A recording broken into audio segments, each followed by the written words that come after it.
안녕하세요. 오늘은 138번째 책을 소개하려고 하는데요. 이 책입니다. 예배자에게 필요한 30가지 영적 기초라고 하는 책인데요. 사실 우리가 이 예배 그러면 뭐 어떤 정한 시간에 드려지는 그것만이 예배로 이렇게 생각합니다만, 이분은 이제 그런 의미보다는 삶의 예배에 대해서 강조하고 있는 분입니다. 팀 크라우터라고 하는 분인데요.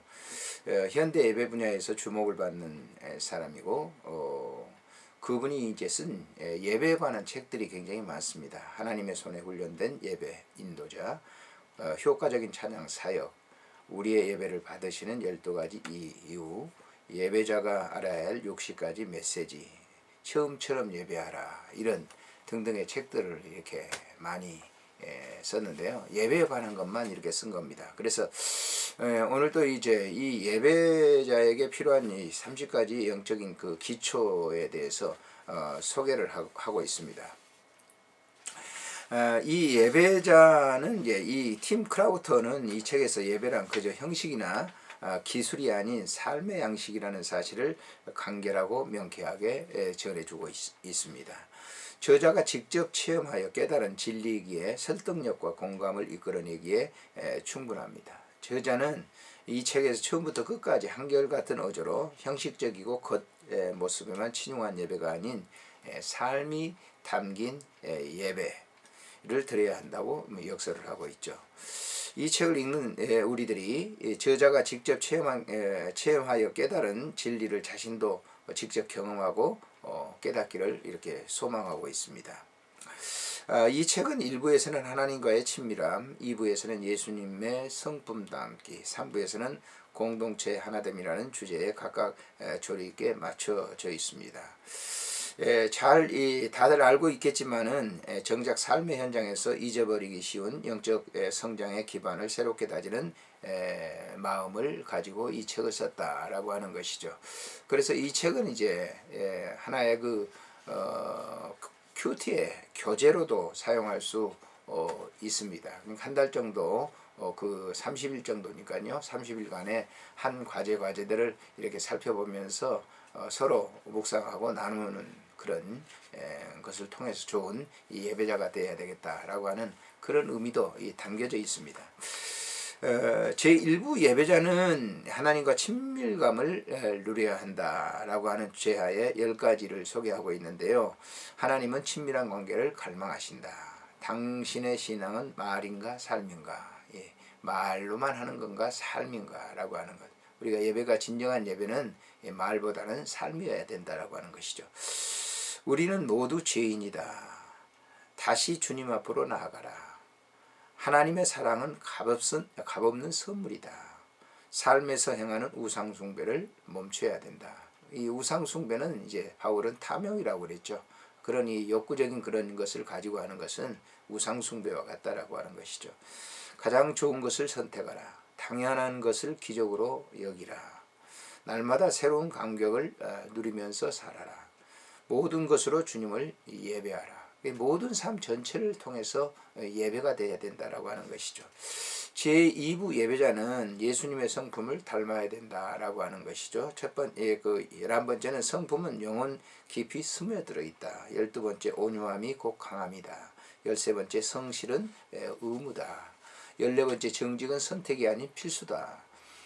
15번째 절제할 때 자유로워진다. 16번째 감사를 표현하라. 17번째 겸손에는 영광이 반드시 뒤따른다. 18번째 올바르고 경건한 선택을 하라. 19번째 인내는 하나의 과정에 불과하다. 20번째 성품 테스트를 통과해야 된다. 내가 아름다운 거룩한 성품을 가졌는지를 이제 말씀을 비춰서 그것을 통과시켜야 된다라고 하는 거죠.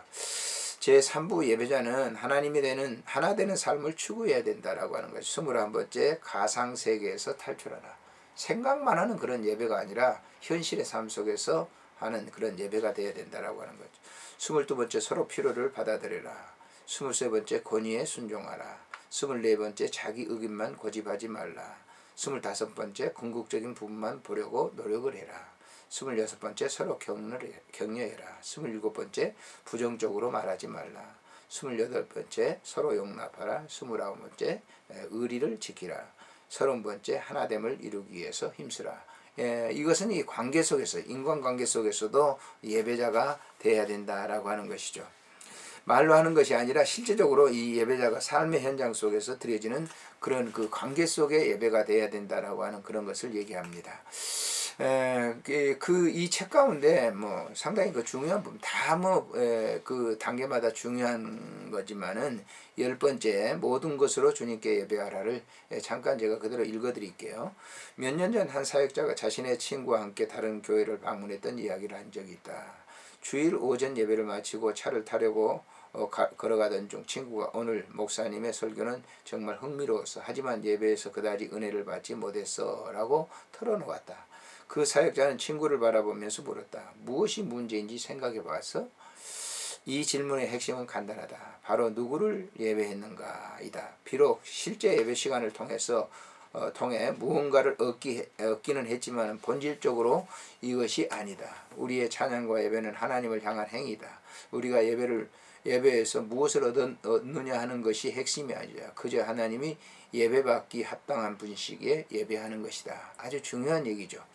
우리가 이런 자세로 예배를 드린다면 환경이나 감정 또는 느낌으로 인해 우리의 주권자이신 주님을 영광스럽게 하지 못하는 경우는 없다. 앞으로 만날 어떤 외적 내적 폭풍에 상관없이 우리는 여전히 하나님을 예배할 수 있는데 그분은 언제나 예배를 받으시기에 합당하기 때문이다.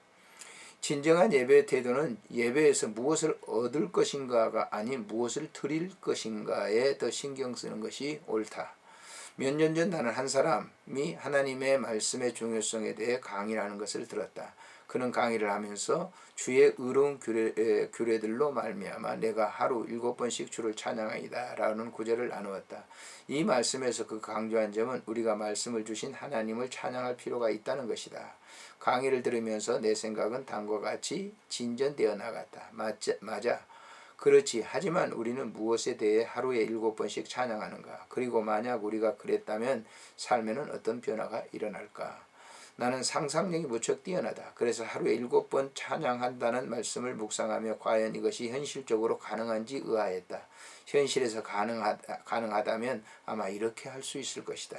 첫째, 아침에 일어나자마자. 두 번째, 아침 식사 직후. 세 번째, 오전 중. 네 번째, 점심 식사 후. 다섯 번째, 오후 중. 여섯 번째, 저녁 식사 후. 일곱 번째, 잠자리에 들기 전. 우리가 실제로 각기 이 시간에 몇 분과 맞춰 하나님께 감사하며 찬양한다면 어떤 일이 일어날 것인가? 그저 하나님의 말씀에 대해서만 감사라는 것은 아니다. 감사 제목은 당신이 선택할 수 있다. 감사 제목이 무엇이든지 그저 하나님을 찬양하라. 하루에 7번 하나님을 찬양하기 위해 굳이 매일 기도문을 만들 필요는 없다. 내 의도는 말보다 태도에 연관이 있다. 어두움에서 하나님의 놀라운 빛 가운데로 이끌린 우리는 이 땅에 가장 많이 감사하고 가장 많이 찬양하는 사람이 되어야 한다. 매일 7번씩의 시간을 떼놓고 주님을 영광스럽게 한다는 것이 본질은 아니지만 가끔씩은 하나님과의 관계에서 우리를 분발하게 만드는 파격적인 요소가 실제 필요하다는 것이다. 여기서 한 가지 질문을 해보고자 한다. 당신이 매일 7번씩 시간을 떼놓고 감사를 드린다면 삶의 변화가 있을 것 같은가? 물론이다.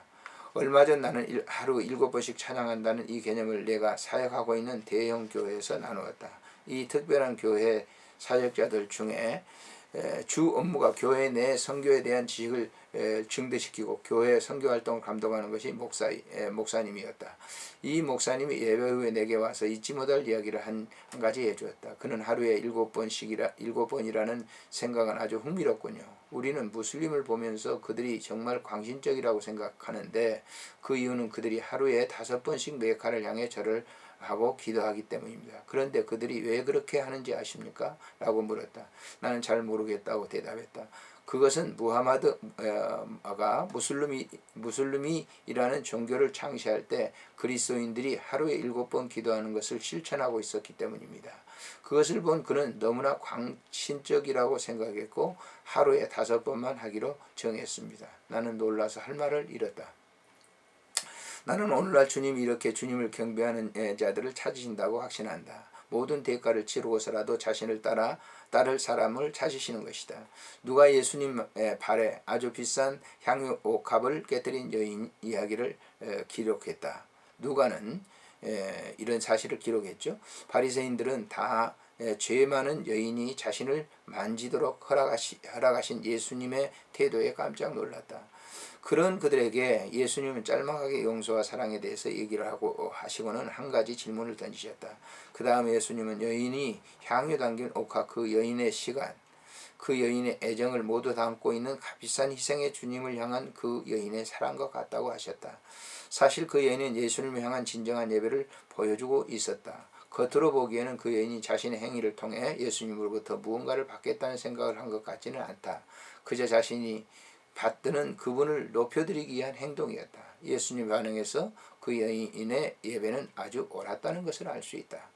여기서 진정한 예배란 궁극적으로 이따금씩 우리 편에서 취하신 행위가 아님을 깨닫는 것이 중요하다. 우리 삶 전체에서 예배가 스며들어야 한다. 다시 말해 진정한 예배는 우리의 마음의 자세다. 예배에 관한 구절에 가장 자주 인용되는 말씀이 있는데 그 의미를 잘못 해석하는 경우가 많다. 요한복음 4장 23절에 하나님이 예배하는 자를 찾으신다고 말한다.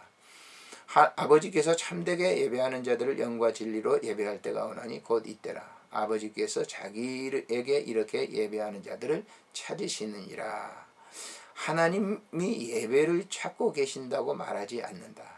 예수님은 행위에 관련된 단어를 사용하지 않고 사랑과 관련된 단어를 사용하셨다. 예배자는 가끔 노래 및 곡을 부르는 식으로 찬양의 제사를 드리지 않는다. 진정한 예배자는 지속적으로 하나님께 중심을 둔다. 모든 말과 행동으로 예배하는 삶을 산다. 그러니까 이분이 쓴 이 책에서 전체가 핵심입니다. 우리의 이 삶 전체가 예배의 삶이 되어야 된다라고 하는 그런 것이죠. 안녕히 계십시오.